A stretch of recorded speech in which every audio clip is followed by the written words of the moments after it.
ख्वाई मैंबू नोंजरगा तसेंगना अगोन पीबीरिबा ngasi दाइसी दा वारी मचा नाइन निपान तसेंग लोन वारी मचा नते बिरबोल की वारी बीरचंद्र की अदेदी थोक्चों मालती की पुंची खोंचत मांगना फील तो उजुतन वारी सी तसेंग ने कोई सीधी कोई फैमिली मोइन खल्ले को कोई बाई सुजाऊबी रिमी बाई Neelamani ex inspector police Meghalaya government की असिदा इकोई छोटी स्टोरी सोसाइटी की यही यामे मसीदगी वाली मचा ये विषय फने जाम हाइरे अदे खर मत जोशन दृष्टि कमाई तो इनो सिनीदा इसे नि बाई की वारी नि को से तरा के सुलुक्सिंग हो बिहो वारी मचा ये याम लुखरबा तसेंगना जागे कोई मजारा जेंगी तो ना पैसा से लेते मामा हनुबी दो लाइंग न बजमक्ता स्कूल की लोन लौजरे तन्नबान अदा ngसागी ए हयेंगी इमा से पुरसी हाइबा मचा अमुक नासले नारिबो हनुबी दुमक हाइरे ये आई कोन जेंगसी इशूसियान जेंगसे मसीनी वारी मचाई तसेंगना ngसाई याम्बा छोटिस की तो अदे खितंग हाइबू साइकेट्री डॉक्टर दो याम थूना फंगमन घरे अदु तनी तसेंगना मादी लीला की रिहर्सल तौजरी टिकेंद्र जी साधना अदो मा अद तो खंगदबनीना चोरें पारों लो लेना अदो ये लाई कलु लाइनिंग दौदु पैसा कलु अदे मादी ये दो कोरिचो खरा मरम साइकेट्री जो जेंगुचो हाइना हाइना दन लेरिंग दा दि रिहर्सल की ओर में असी वारी मुचानी तसे चुमना वारी मुचाई हाइबा हन त्रिपुरा की ददी यूनिवर्सिटी की वजह मयाम से जाओ कॉलेज की यूनिवर्सिटी रिटायर हो सुजाओ तंबी भी सुजाओ अदो याम चेंगना वारी मचा सिंग फजे तो बजारो पदो वारी मचा हाइबसिदा नुआइन पांचा की ये हाइबसिजा हाइबम लेती सी जाओ दिवारी मचा होइद्रे असी अमुक्त खंधमिन सी मयाम पुनमक तसेंगदि वारी मचा सी मुक लुबसी याम लुगरबा ख्वाइदगी इनौन थोरपा जेनर मनि साहित्य की असी आएगा निपान मकु आई हन हन थागतरगा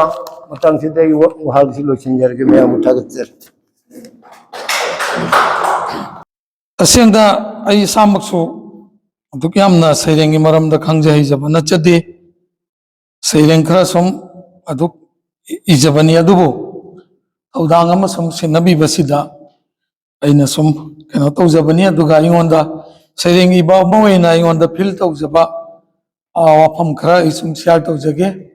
अहानबा मक्तदा इकाय खुमनजरिबा आइगी आइबु खुद पाइदुना तंबिरकपा आइगी ओजा युमनाम मनी ओजा सिना सैरेंगबा लांथोकबिरम्मी ताइबंग हक्चांग हाइबा अखोई अहल लोइसिलकपगी मतमसिदा हंगतना यंगकपा हौख्रबा पुंसीबु अदुगा मपुगी मफमदा चंगजरकपा असिगुंबा अदुगुंबा वाखलोन फुंगदोकपा सैरेंगनी अदुगा मथंगदा इचे थोक्चोम अंजना गी वाखल हाइबा सैरेंग मसिदा फोंदोकलिबा सिसु अखोई नुंसी चानना अखोई हिगमिनसी लान न पुरकलिबा हिंसा न पुरकलिबा असी अनामिकप मिरावखोल की मायोक्ता अखोई पुन्ना लेमिनसी हाइबा अदुगुंबा थीमदा सागतबा सैरेंगनी अदुगा मथंगदा अखोई ओजा CH मोहन सिंह की तेलंगा असिसु अखोई यामना तेलंगा सिबु सिंबल ओइना लौरगा अखोई पुंसी खोंचत असी कनो तौरगा नुंगदा फुमलगा अदुगुंबा फोंदोकलंबा यामना नुक्सिबा सैरेंगनी अदु तेलंगा असी असम यामना नुक्सीना तेलंगाना पाइबदु यंगलम्मी अदुबु मागी मतम लोयरक्लबदा कोई लंगला से तत्खिदुना माइकी सलाई खंगदना तेलंगा से सुम तामखी नोंगमदी मांगखी मतो सिगुमना अखोइगी पुंसीसु नोंगमदी असुमाइना तौना लंबीदगी लमांगनखिबो ओइना ओजा सिना लवी पुंसीना लोमखिबा सिबु अजब सैरेंगनी हाइना आइना खंजै मथंगदा केचे केत्री मयुमोंगबी निभादेबिगी इमाबु सैथाबा सैरेंग इचम चमना पलेम इमागी नुंगसीबा अदो निंगसिंगजरगा सैथाबा सैरेंगनी मथंगदा केत्री मयुम बेनुबलागी कदोमदनो हाइबा सैरेंग असिसु पुंसीगी खोंगचतपु सैथाबा सैरेंगनी मतम लैरी हाइना इकोनदि सम खनबा अदुबु नोंमा नोंमा हौजिनखिदुना नोंमदी पुंसीगी खोंगचत असे अरोइबा फिबानदा लेपलबा अदुगुम्बा सैरेंगनी मथंगदा आइगी मरुप CS विद्युत कुमार की सैरेंग इयू मैतई कवि मसिदा अखोइगी इमा लैबाक की मैतई इमाना मचासिंगदा पाउताक पीबा सैरेंगनी हिरम खुदिंगमक्ता कनो तंगाई फदना अखोइ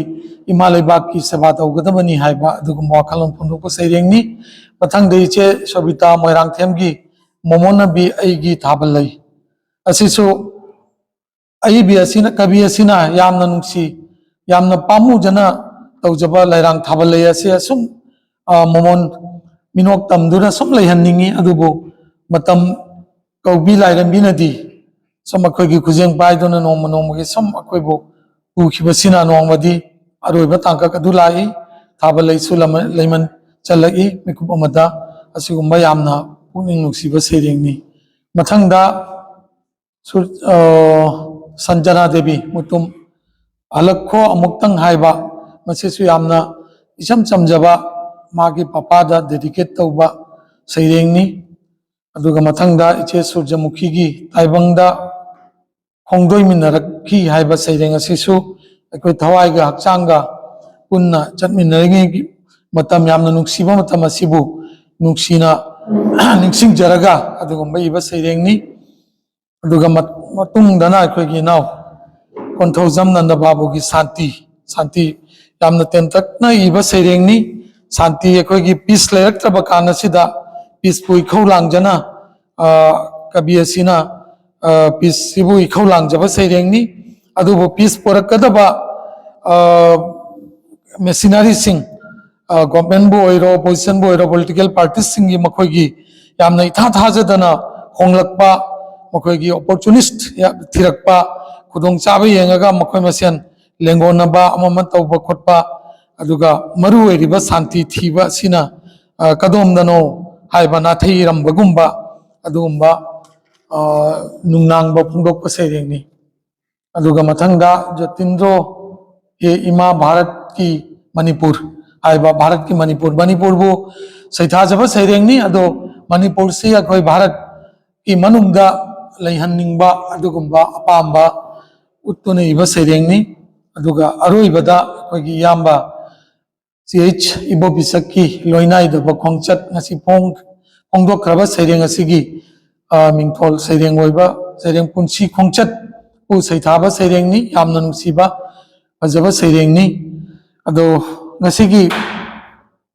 सैरेंग लांथोकलंबा कवि पुंगनमकपु थागतपा फोंदोकसरी अदुगा ngasiगी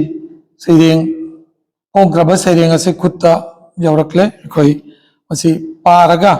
अखोइ पोंगनिंगदा फावरकबा अदुसु अखोइ अइबा सिदसु खरा सुम फोंदोकमिनसी अदुगा थौरम असी हौबदगिना लोइबा फावबा सरुक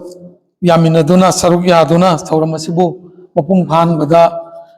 मतेंग पांगबेखिबा ख्वाइ पुंगनमकपु अमुकसु अन्ना थागतपा फोंदोकसरी।